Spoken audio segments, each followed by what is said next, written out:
எங்ககிட்ட அழகான ஒரு மதர் இருந்தாங்க. அவங்க முதல் நாள் நைட் வரைக்கும் she was working. By the time இந்த வீடியோ பார்க்கும்போது அவங்களுக்கும் தெரிஞ்சுக்கணும், அவங்கள பற்றி தான் பேசுறேன்னு கூட தெரியலாம். She was working. மேடம் நான் ரெடி டெலிவரிக்கு அப்படின்னு.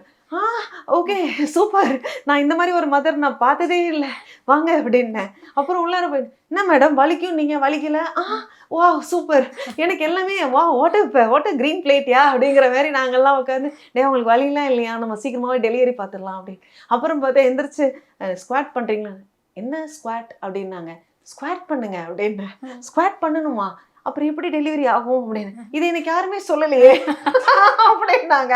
சரின்னு அவங்க எல்லாமே ரெடி. கடைசியில் ஸ்குவாட் பண்ணும்போது என்னால் முடியலைங்க அப்படின்ட்டாங்க. ஐயோயோ இவ்வளோ சொன்னு நீங்கள் கடைசியில் ஸ்குவாட் பண்ண மாட்டேங்கிறீங்களே அப்படின்னு சொல்லிட்டு, என்ன உங்களுக்கு மோட்டிவேஷன், உங்களுக்கு என்ன பாட்டுங்க பிடிக்கும்? எதையோ ஒருத்த போடுங்க, பொண்ணு வர டைமில் பாட்டு கேட்டுட்டு இருக்கிறீங்களா மேடம், இது சரியா? Then we were playing the Baahubali song.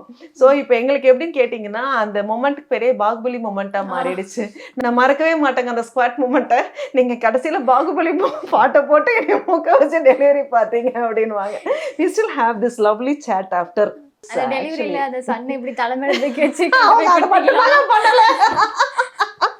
அவங்க ஆக்சுவலி அதை கேட்டாங்க. உடனே கேட்கல, பாகுபலி பாட்டை போட்டீங்க, பிள்ளைய தூக்கி தலையில வைக்கணுமா சொல்லுங்க. She was literally asking me that.